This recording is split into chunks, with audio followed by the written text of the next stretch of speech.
You're listening to a special edition of Cougar Sports Saturday. BYU versus Georgia Tech in the Pop-Tart Bowl. Brought to you by Any Hour Services, electrical, plumbing, heating, and air.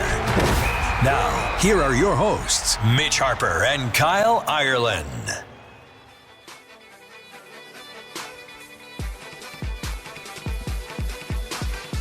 Good morning, Cougar Nation. It is game day. Hopefully all of you had a merry and safe Christmas. It's now time for BYU football to close out the 2025 season. I am your BYU insider, Mitch Harper. Alongside with me is Cougar Sports Saturday host Kyle Ireland. We hold it down every Saturday here on KSL News Radio from noon to 3. A little bit different time slot because of today's football game between the Cougs and the Yellow Jackets, a top 25 showdown in the People's National Championship, the Pop-Tarts Bowl. Number 12 BYU, number 22 Georgia Tech. Kickoff at 1:30. Network coverage will begin at 11:30 here on KSL. How you feeling, Kyle? How was Christmas? And it's now game day. Mitch, good to be with you for the final time of 2025. Happy game day to you as well. Christmas was great, Spent time with the family and enjoyed company and just celebrating and enjoying the holiday. But, it's game day now. Football is back on the slate for BYU. I'm excited about today's matchup. I'm interested to see how this team shows up, how motivated they are. There's obviously distractions within the college football landscape, and especially here locally, and what the national kind of picture has done to kind of really cast a shadow onto a couple of the programs here locally in the last month. It's wild that, some of the biggest jobs in college football and some of the biggest games in college football this year have involved BYU and teams like Utah and some of these coaches. It shows to me how far BYU has come in recent years, and I think that, this stage in the Pop-Tarts Bowl, maybe there's a little bit of a letdown because of not getting into the CFP, but still a chance to win 12 games for the first time since 2001. It's a huge opportunity in front of BYU, and again, we'll get to that coaching talk as well on the heels of Kyle Whittingham taking the Michigan job and the potential impact that could have on BYU football. But for this matchup today, BYU and Georgia Tech, some big storylines in this one, most notably LJ Martin. He is out for this game, the Big 12 Offensive Player of the Year, BYU star running back, over 1,300 yards this season. He had surgery during bowl prep, which is keeping him out for this game. Now, keep in mind, this isn't some sort of opt-out situation. LJ still has a decision ahead of him whether or not to go to the NFL or run it back for one more season with BYU in his senior year. And this was Aaron Roderick on the loss of LJ Martin at that running back position entering the Pop-Tarts Bowl today.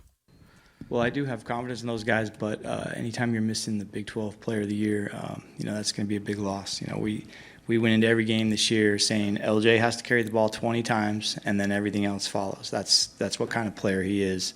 And so with the other guys, it's going to be by committee. We're going to spread the ball around and see if one of them gets hot, then maybe they'll get more carries. But right now we kind of have a plan to use all three of those guys. But I do have confidence in them, and I'm excited, especially, we kind of know what Enoch's been around and done a lot of good things for us over the years. I'm excited to see Joe Vessa play. It's time to find out who Joe Vessa is and what he can do for us in the future. And he has some juice. He has speed and makes some plays in practice sometimes that you think, okay, that's going to show up in a real game when his time comes. But it wasn't quite his time yet because we've been trying to get the ball to LJ so much. So I'm excited to see what Joe Vessa does. And Joe Vessa that Aaron Roderick is talking about is Joe Vessa Damuni, a redshirt freshman at a Ridgeline High School here in Utah. Your thoughts on the running back situation, Kyle, without LJ Martin, as Joe Vessa Damuni, Preston Rex, and Enoch Nawahine are expected to be the three guys getting the ball in that backfield, because Sione Moa, who returned to the Big 12 championship game, he's also not listed on that running back depth chart. So it's going to be those three guys. Your thoughts on this running back unit heading into this matchup? My thoughts aren't good, Mitch.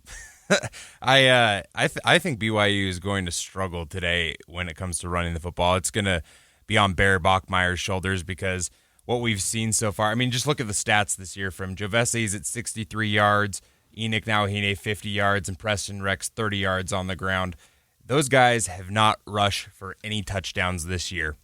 And so the loss of LJ Martin can't be overstated. And then to also not have Sione Moa, who made an appearance there in the Big 12 championship game after his injury earlier this year. I was hoping to see him be able to be in this game if LJ was out, and obviously that's not the case. But BYU, it shows to me, obviously today's going to be a struggle, I think, in the running department.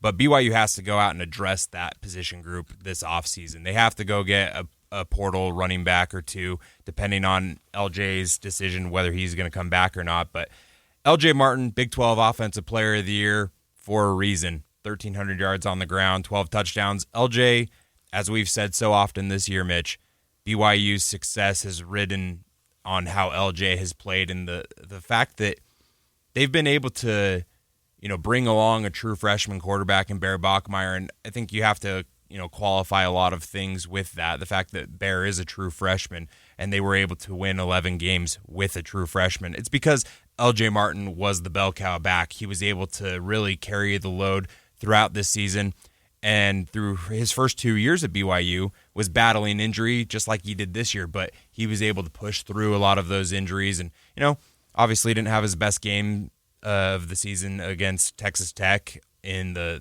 first matchup, but I thought he played pretty outstanding in the Big 12 championship game, and it's a bummer that we aren't able to see LJ finish out the season because I think that it would have been a nice note for him to finish the year, being able to finish this game and try and help BYU get a 12th win. But LJ Martin's spectacular, and the loss of him, I think, is going to be felt today with those other guys having to take that load. The good news, though, for BYU is that Georgia Tech is 93rd nationally in stopping the run. And you go back to really, game 3 of the season for Georgia Tech. Of course, Georgia Tech in the ACC, a league that had a conference champion with only 5 losses this year. The ACC was far inferior, I believe, compared to the Big 12 Conference, and Georgia Tech consistently giving up big amounts of yards on the ground. You go back to week 3, so over the last 10 games, in 9 of the last 10 games, Georgia Tech's given up at least 150 yards on the ground to their opponents. Oddly enough, the only time that they didn't give up 150-plus was to the ACC champion in Duke, who had 68 rushing yards. I bring that up because I think BYU, in bowl games, they're always a little bit quirky and odd personnel-wise. Go back to 3 years ago when BYU played in the New Mexico Bowl, and they win a bowl game against a good SMU program with Sol-J Maiava Peters. And you would say, huh? Who was that? And it wasn't Jaron Hall, and it wasn't Puka Nacua out there in that game. It was kind of a ragtag team of guys, and they were an underdog, and they still won. BYU still a favorite in this game because I think they got better overall personnel, and Georgia Tech's defense is not great. Now, I do believe, though, that BYU, there's just no proof of concept at all with any of these running backs. And now for Aaron Roderick to say he's really excited to see Jovesa Damuni, interesting because they had no interest in him the entire year after he had that fumble against West Virginia. There were ample opportunities, case in point, in Lubbock, Texas, when LJ was clearly not 100%, and they didn't turn to anyone else. So we'll see if Jovesa Damuni becomes the guy. I would like to see that because, Enoch Nawahine is a senior, and he's gone in, 60 minutes after this game today. He's done. So you want to have a stable of running backs to pair up potentially with LJ Martin if he returns next season, because as you noted, the position group, when you look forecast to next year, very light. Outside of a potential return of LJ, there's not much to return, and it would be nice to have a little bit of a data point to say, hey, Jovesa Damuni could be a guy. Maybe Preston Rex could be a guy. It's going to be an opportunity for these BYU running backs to carry the load, but also Bear Bachmeier has to carry the load on the ground. And his status, of course, he's going to play in this game. But, he got banged up significantly in that Big 12 championship with an ankle. to the point where he was missing bowl practices to open up bowl prep for this game. He was in a boot to begin bowl practices. Now he's ready to go and practicing. But to what extent is he fully 100% the guy that we saw, earlier this year? We shall see. We'll find out today. 1:30 p.m. kick between BYU and Georgia Tech. Taking our first time out. On the other side, we'll get to the coaching carousel talk, as this game in the Pop-Tarts Bowl has a little bit of a cloud hanging over it with what's next for BYU's coaching staff. We'll hit on that as it's a special edition of Cougar Sports Saturday right here on KSL News Radio.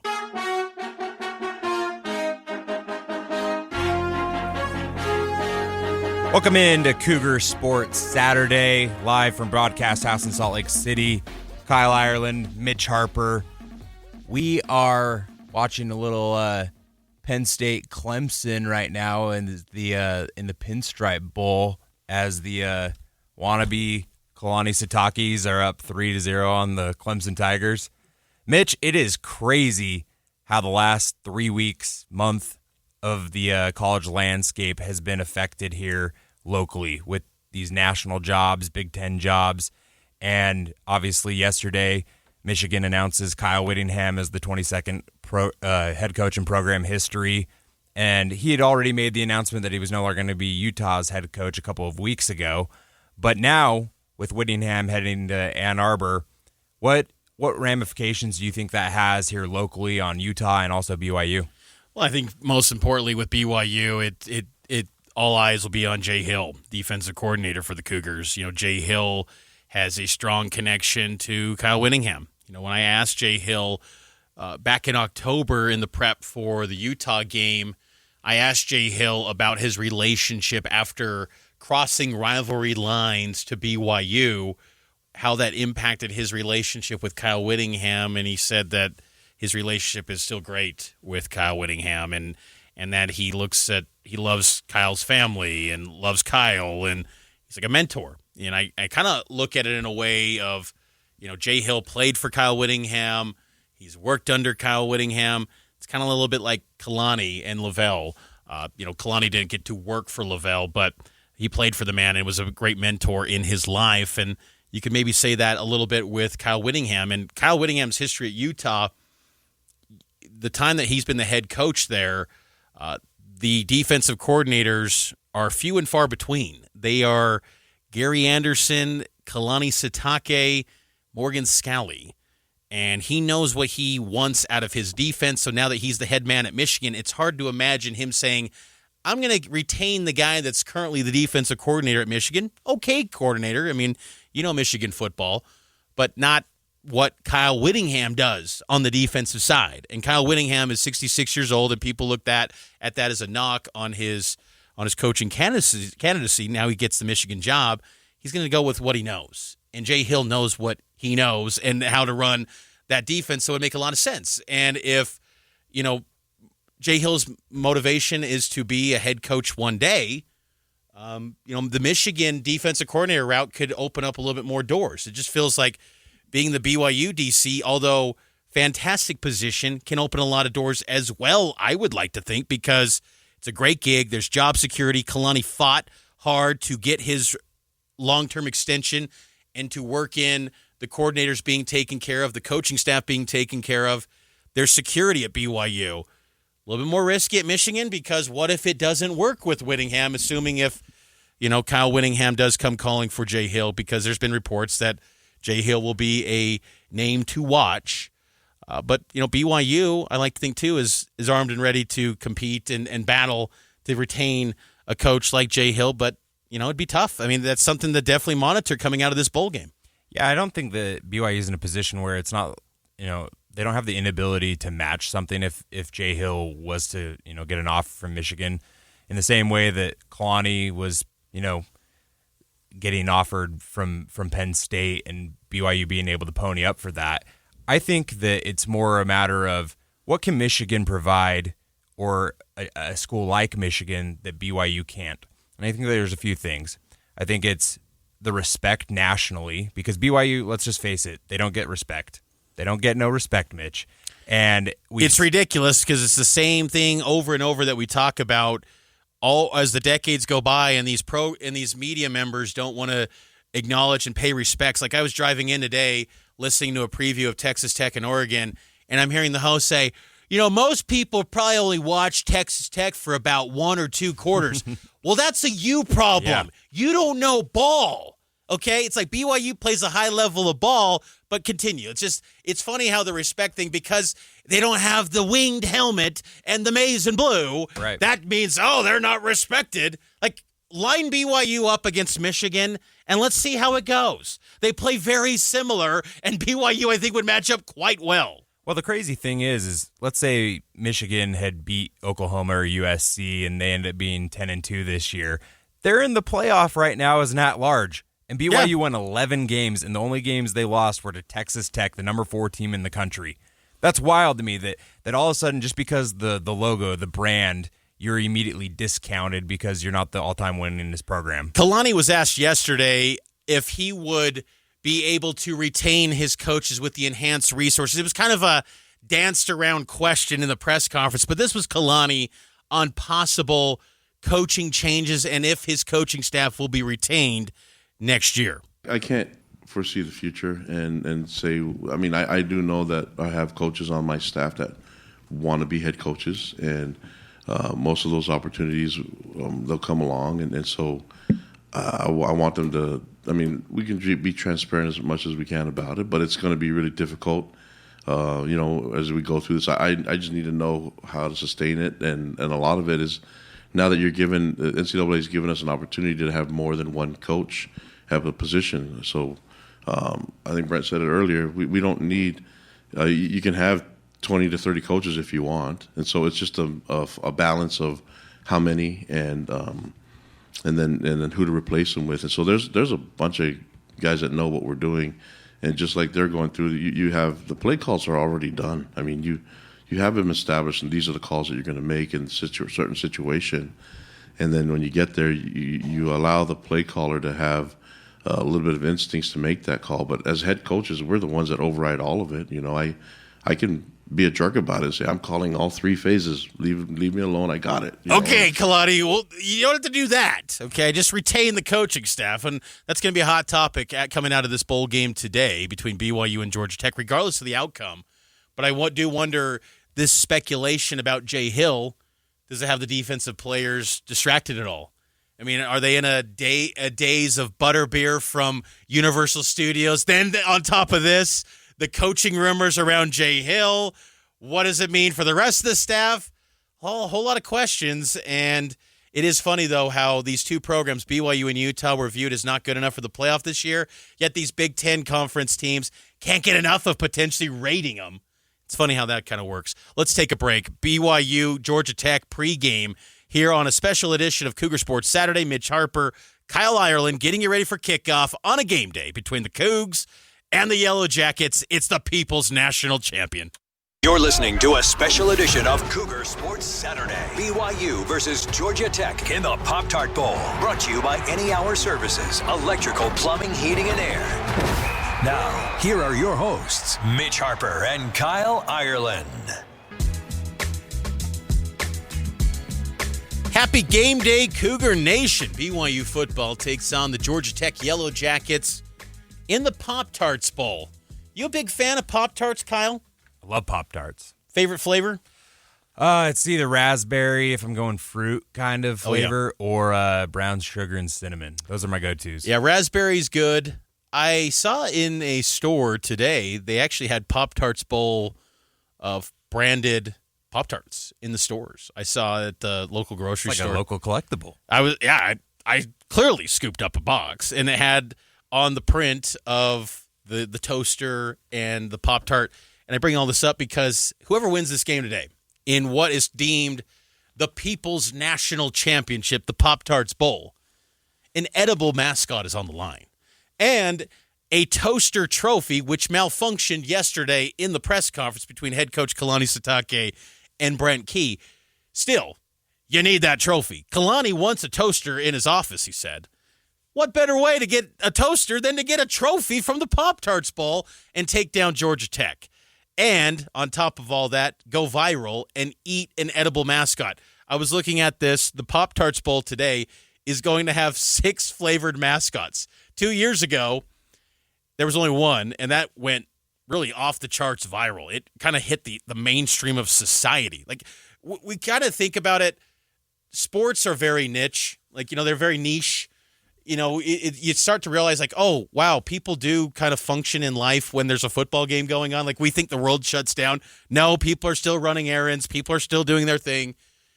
The Pop-Tart thing kind of hit mainstream society. Like, it's a thing. And people are wanting to tune into this game to see what craziness this Pop-Tart, this cute, lovable character, is going to pull off today. And there's now 6 of them. Team Sprinkles versus Team Swirl. I don't know how it's going to look. Is there going to be a football game? We'll see. I'm going Team Sprinkle. I'm just going to, without knowing anything. Yes, me too. I'm going Team Sprinkle as well. But the Pop-Tarts Bowl is kind of fun. Yeah. In a bowl season where bowls just have no fun to them. I was watching the First Responder Bowl last night with UTSA and Florida International, and I'm thinking, this is the lamest thing I've ever watched in my life. And I'm like, why am I watching this? I have nothing else better to do. And that's probably the reason for bowl season, why they get such great ratings, because we're all in the days of not knowing what day it is. But bowl season is meant to be fun, and the Pop-Tarts Bowl embodies that, and hopefully BYU responds with that same fun, upbeat nature that the Pop-Tarts Bowl does. Yeah, I think that, from a coaching staff perspective, there's a lot of motivation in this game, but I'm so worried, Mitch, about a letdown from the players and just not last year they were out to prove that they should have been, where they wanted to have been in the CFP after, those 2 disappointing losses. But there was a lot on the line. You were facing Coach Prime, Shadur Sanders, Travis Hunter. Like, there was a lot of intrigue there. This year, Pop-Tarts. Like, it's fun. There's going to be viral moments that come out of it, but it's also like last year's was the People's National Championship. And I think also, too, there was a little bit of a letdown that it wasn't Notre Dame in this game. Absolutely. If this was BYU and Notre Dame, the 2 teams outside the playoff, it's got some juice. Electric, pure cinema, you're all in. But now that it's Georgia Tech, and that's not a disrespect to Georgia Tech's solid football program, and honestly, very similar to BYU. We're a little bit disrespected this year. Solid, sound football team, better athletes than people give them credit for, but still, it's just not glamorous. And then it's cross country, and you're sacrificing Christmas. What's the motivation going to be? I think this is a spot, Kyle, where, unlike last year, where I knew BYU was going to be blowing the roof off the Alamo Bowl and they were going to be hyped, I'm a little bit paused to be determined on what the enthusiasm level is from this BYU team. I'm just kind of, but at the same time, I'm also wondering what's the motivation for Georgia Tech, too. You would like to think, Kyle, that the opportunity for BYU to get that 12th win, first time potentially since 2001, would be enough motivation, and this was Kalani Sitake on that opportunity to get the 12th win to cap off the 2025 season. It's not really about the record and the wins. It's about just being thankful for the opportunity to participate in this game, and you show gratitude by doing your best and showing up and playing. These guys love football. I love football, and this is a great opportunity for us to do it again and to finish the game, to finish the season together as a team. There's guys that are banged up that can't play in this, and I know they wish they can, and there's guys who are going to have opportunities because other guys are banged up, and we'll just have to go forward and play. And I think more than anything, just have a sense of appreciation that we get to do this. Being a former player myself, you're going to remember these moments and remember the activities that you have during the week, and you're going to remember the game too. But more than anything, you'll remember the connection that you had to the people and what you felt like when you were actually playing that game. And sometimes, players don't really think about it until it's done. And so hopefully we can make some memories and make them mostly good. We'll see if we can get that done. But I know during the week it'll be a lot of fun. That's such a Kalani Sitake answer, Mitch. Just grateful for the opportunity. I look at this game, Mitch, and I'm wondering how much of the positives, the pros that could come out of this actually matter, because the season kind of ended in Arlington. It just kind of did. It did feel like that. We were both there. it did feel like that. It felt like the season emotionally was a wrap. And is this Pop-Tart toaster trophy, the edible mascot, is that enough? I mean, honestly, in my hope in the future for teams that are outside the playoff, and if bowl games are still a thing going forward into the future iterations of the playoff, I hope maybe there's some money attached to these games for the players. Look, and maybe there's some listeners out there hearing that going, oh my gosh, more money for these guys. But if there's a, say, for these bigger non-playoff bowl games like the Pop-Tarts Bowl, which is one of the bigger games, say there's $3 million for the winning team, and you divide it up, and the general manager of the team divides it up to which player had the biggest impact and biggest impact on the team throughout the season in that game. You divide it up that way.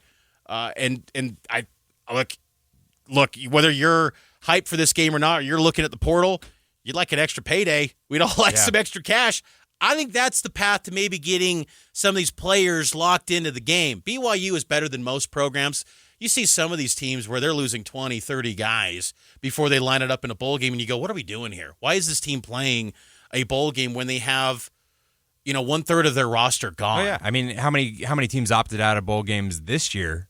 2 from the Big 12, right? Iowa State and K-State. And you think about Notre Dame, like, obviously Notre Dame was willing to make a statement and willing to pay a fine to be able to not play in this game. But BYU is never going to be in that position. BYU has too much, integrity, honor, pride, whatever all those types of, adjectives are. But I wonder if, like, to your point, if there was some money on the line, does that entice Notre Dame to say, hey, let's play this game? Because you're getting those extra bowl practices. You're helping out the future years of your program with all of these things. Like, there are benefits to playing in a bowl game. With the current landscape of college football, does that model need to be tweaked a little bit? It's a fair question, and I know Kalani Sitake is motivated for this one. I know he's hyped, he's energized. I mean, I don't question that with Kalani at the top. It's just, is this enough motivation for the players? Like, Bear Bachmeier, you're a face of this program. Lead them into a game, because this game probably is going to be won by Bear Bachmeier.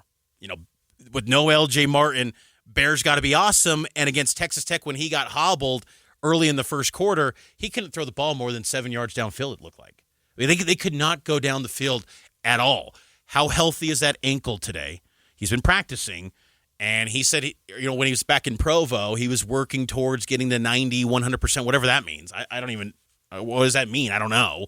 But how healthy is that, and how much of a threat are they deep downfield? Because it was a non-starter against Texas Tech, and they went into that game with a focus to throw the ball and air it out a little bit more than they did in Lubbock against Texas Tech. If you can't throw the ball and you don't have LJ Martin, I'm worried, even with a bad Georgia Tech defense. So BYU, I think, is the better team. If they're motivated, they show up, and Bear plays well, BYU can win this game.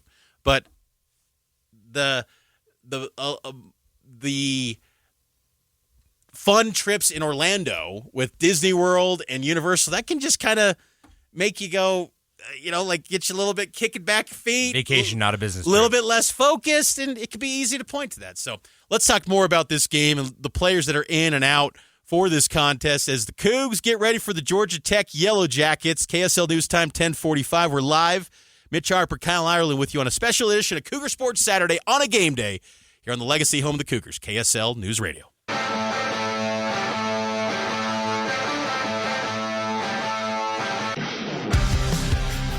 Welcome back into extended pregame for BYU versus Georgia Tech, a special edition of Cougar Sports Saturday. Mitch Harper and Kyle Ireland with you.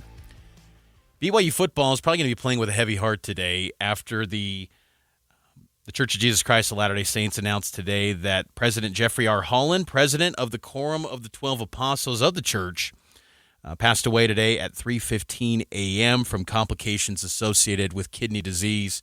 While surrounded by his family, President Holland was 85 years old, so I'm sure the BYU football team going to be playing with a heavy heart. It's the second time this season that a leader of the Church of Jesus Christ of Latter-day Saints passed away on a BYU football game day. I'm not trying to correlate something, but BYU had the Colorado game where President Nilsson passed away, and then today President Holland passed away. And I bring up President Jeffrey R. Holland's passing, one, because it'll have a great, I think, impact and mean a lot to the players to play with, inspired today for the Pop-Tarts Bowl. But also, President Holland was a huge BYU fan. He was a former BYU president of the school, really passionate BYU person. So our thoughts are with President Holland's family and the passing of him, a great man passed away. I'm sure that will have an impact for BYU players to play with a little bit extra heavy heart in this game as BYU gets ready for the Georgia Tech Yellow Jackets. Kickoff at 1:30 p.m. at Camping World Stadium in Orlando, Florida. BYU going to be taking on the Yellow Jackets. And, relatively light in terms of opt-outs for BYU. Kalani Sitake said yesterday no opt-outs in this game, which is good news, Kyle.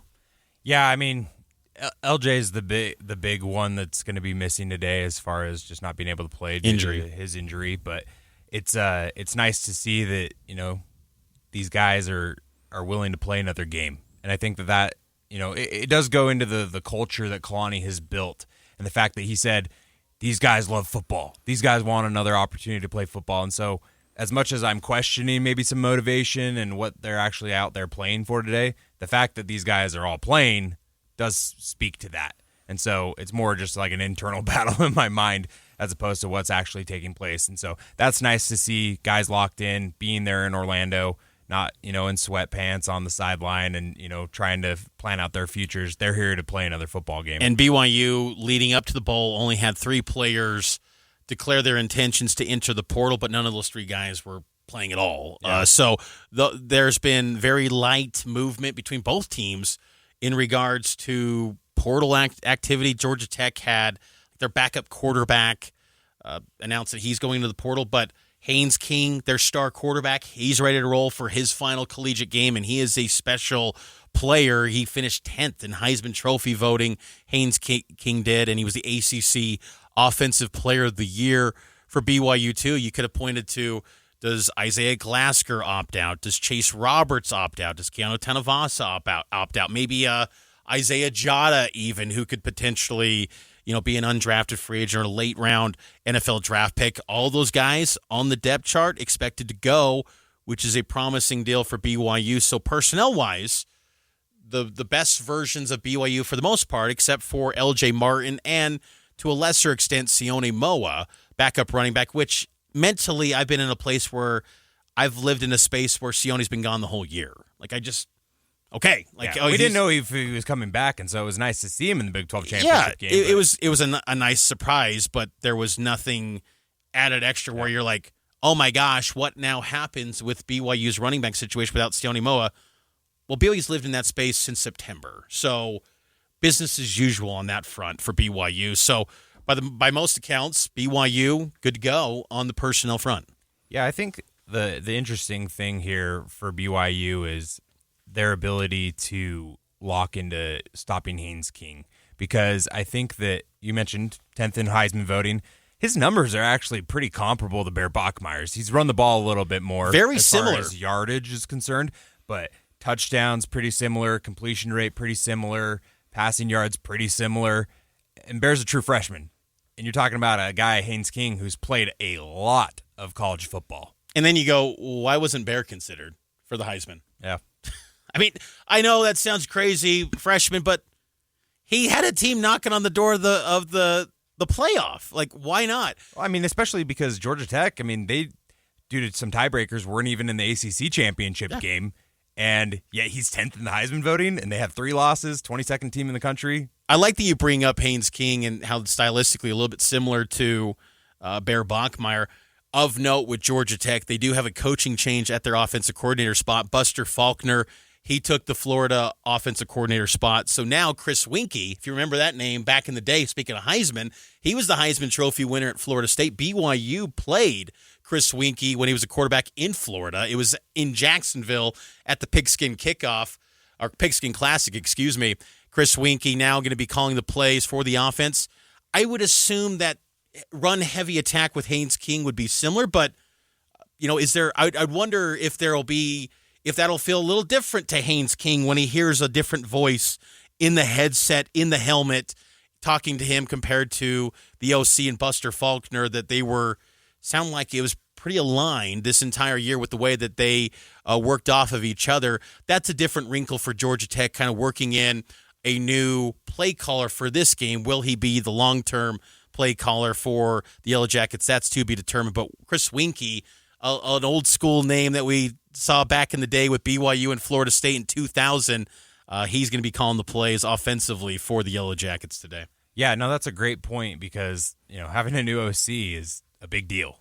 And that's a big deal from season to season, let alone in season or, just having a couple weeks to prep like that. But the other thing that's interesting with Georgia Tech is they're coming into this game having lost 3 out of their last 4. And before that, if you think back to the rankings, they were a top 10 team. Yeah. And undefeated. It was them with BYU kind of trying to fight for, getting up towards the top 6-7 teams in the country. And, I think that you look at that Georgia game that they had in that rivalry game, it was a close game, and Georgia is an excellent football team, a great football team that dominated Alabama in the SEC title game and is going to play Ole Miss again. And so is that the team that's going to be showing up today for Georgia Tech? Is that the Yellow Jacket team that lost 16-9 to Georgia, one of the best teams in the country? Or is it, the team that struggled to beat Colorado in the opener 27-20, where it's just like, Colorado, we kind of were hyped early on, but they ended up proving that they weren't a very good football team this year. And so I'm just interested to see what version of Georgia Tech we get today. We're 2.5 hours away until kickoff between BYU and Georgia Tech. You can listen to the action right here on KSL News Radio, the KSL News Radio app, KSLNewsRadio.com, KSL.com. However you want to listen, it's all available to you on the legacy home of the Cougars. But it's a good game, and it's a good matchup that's pretty equal, I think, on many fronts. But I do believe BYU is the better team, and I just want to see BYU show up and act like they are the better team and not play down and rise to the occasion and step up. Even without LJ Martin, we've seen spots where BYU, look at the Iowa State game where BYU stepped up and Bear Bachmeier had a 300-yard passing day. BYU might need that type of effort today without their star running back in this Pop-Tarts Bowl kickoff at 1:30 and televised on ABC. Mitch Harper, Kyle Ireland with you. We'll go into 3 and Out coming up next as we dive into the matchup in greater detail next here on this special edition of Cougar Sports Saturday on a game day right here on KSL News Radio. You're listening to a special edition of Cougar Sports Saturday. BYU versus Georgia Tech in the Pop-Tart Bowl. Brought to you by Any Hour Services, electrical, plumbing, heating, and air. Now, here are your hosts, Mitch Harper and Kyle Ireland. Welcome into Cougar Sports Saturday, extended pregame as we are just a couple hours, 2.5 hours away from BYU taking on Georgia Tech in the Pop-Tarts Bowl in Orlando, Florida.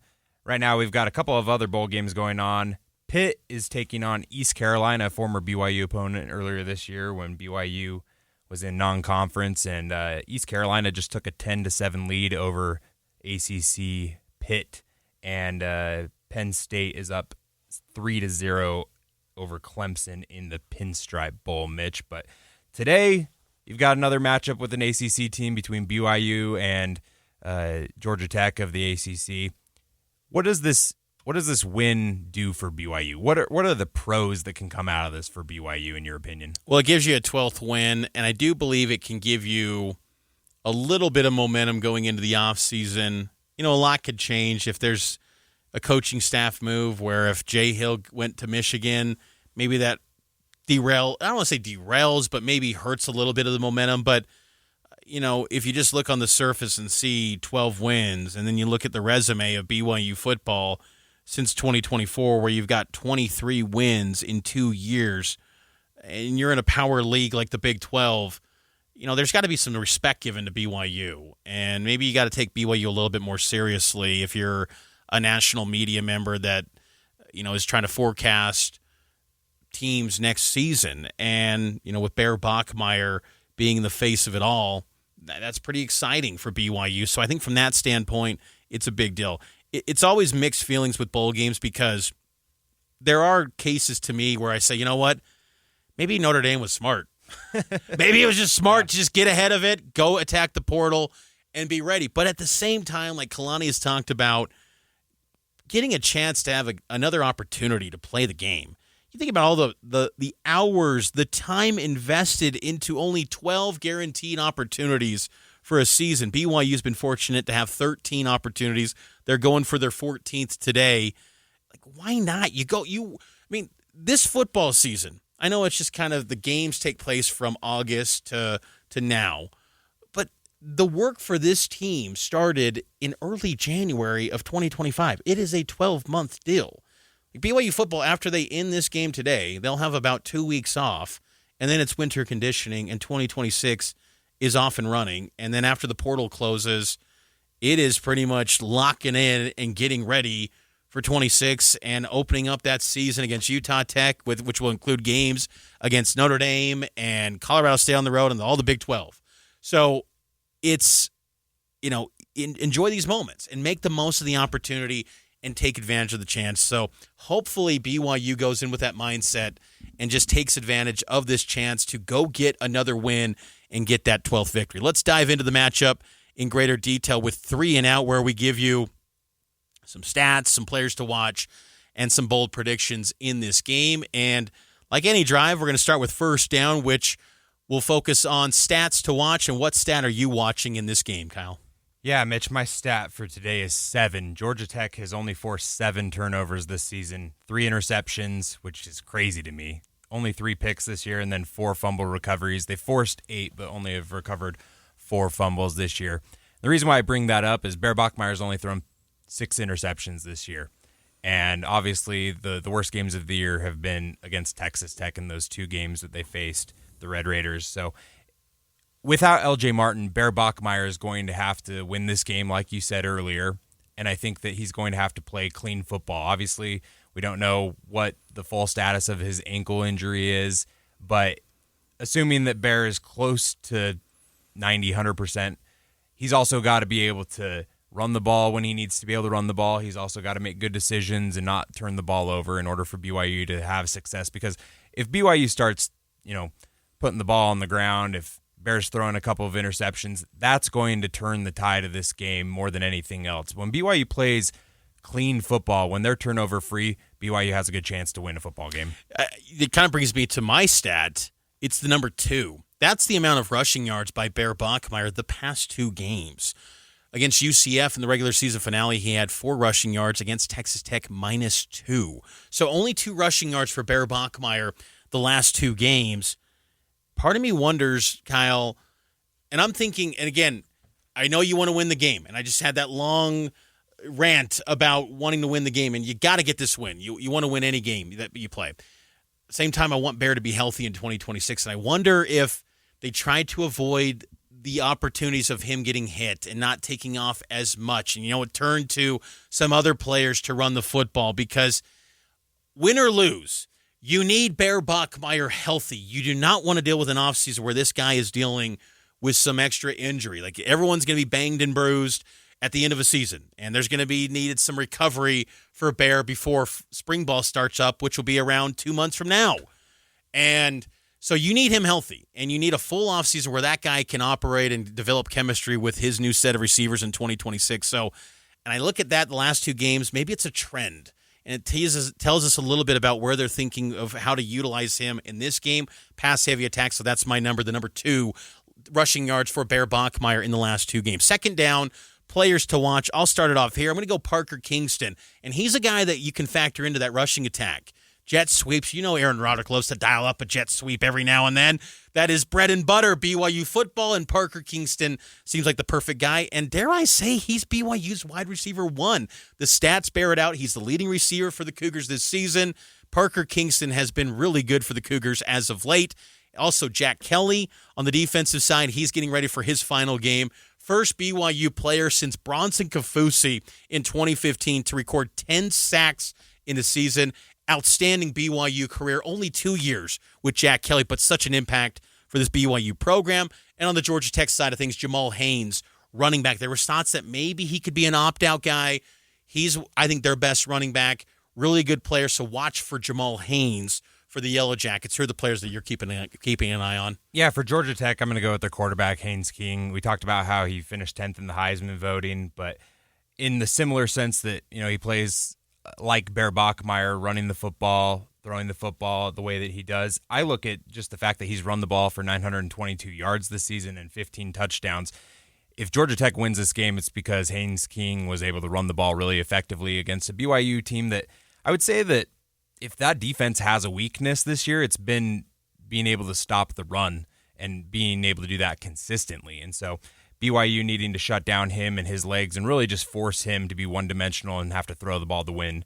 I think that that's something to watch for Georgia Tech. And then as far as BYU is concerned, Bear Bachmeier, I'm really just interested to see how healthy he is, how he looks, because when we were in Arlington, Mitch, after that injury took place, he was throwing off of his back foot. He couldn't plant and throw the ball with any velocity down the field, and then obviously wasn't able to really run the ball that effectively. And that dimension being able to, be taken out of BYU's offense, it really hurt them against the Red Raiders. And so I think that that'll be big, especially without LJ Martin today. And then as far as defensively is concerned, Falatau Satuala, I don't know, but I think that he might be BYU's best defensive player this year, Mitch. I love Jack Kelly. I love Keanu Tanavasa.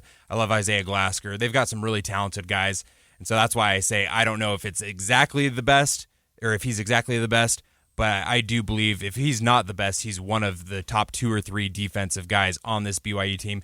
The way that he's been able to roam around on this defense, especially on the second half of the season, they've been able to utilize him in a variety of ways. He's been able to rush. He's been able to drop back in coverage. He's so versatile, and so I think that if he has a big game today, it's going to bode well for BYU. He was named a second-team All-American by the Football Writers Association of America. Well-deserved from Falatau, who really took off after the midway point, that Arizona game when Raider Damuni went down. He took over as the full-time starter, and he's just been off and running as a excellent safety for BYU. Hopefully, he's staying in the fold, because, again, Jay Hill, there was such a great connection between those two in the recruiting game.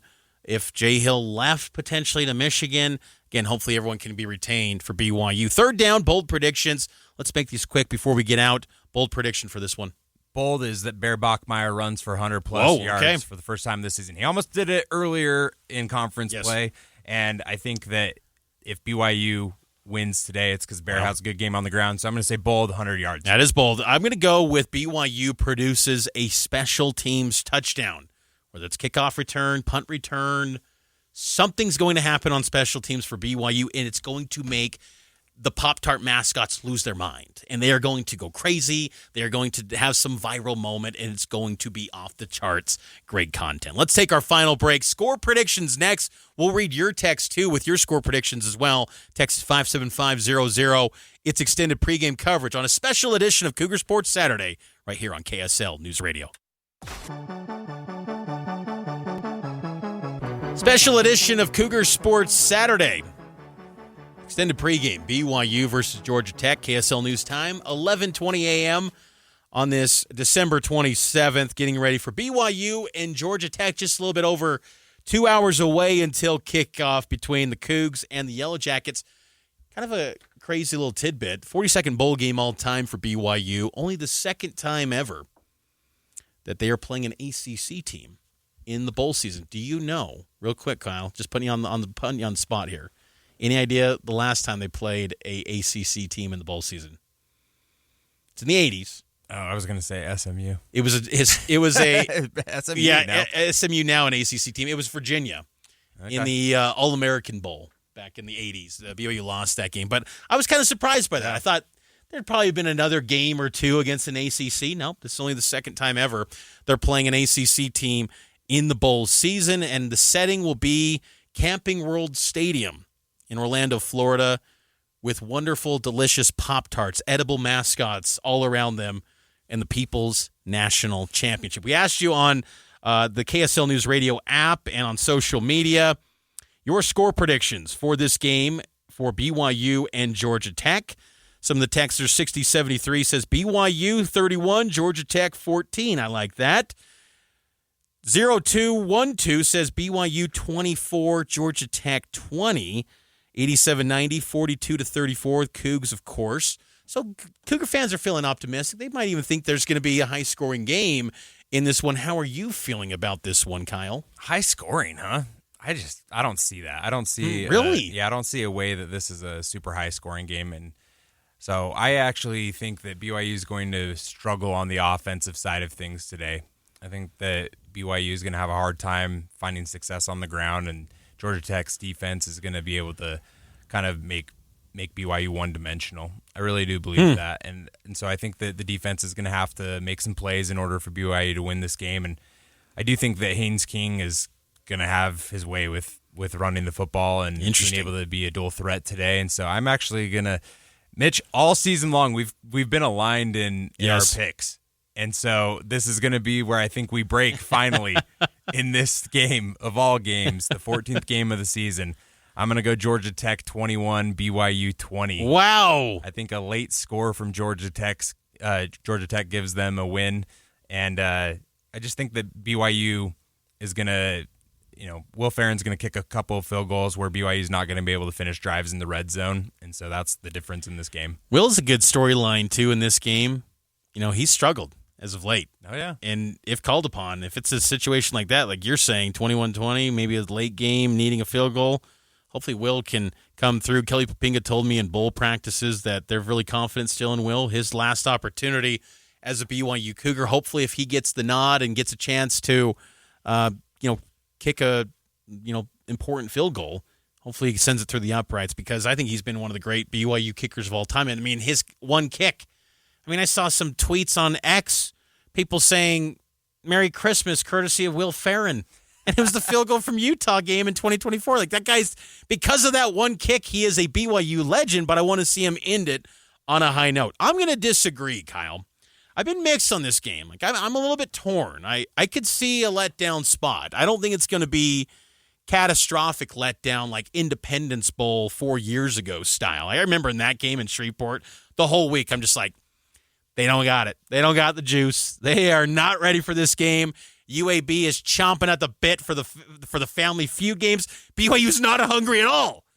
I think BYU's got some fight to them a little bit here in this one. Hunger for some Pop-Tarts? I think they do have that hunger for some Pop-Tarts. I'm going to say the Cougs get it done. And I think the defenses are going to have some lapses in this game. I think BYU's defense, with this whole Jay Hill speculation that's going on, is he staying? Is he going? Because think about it.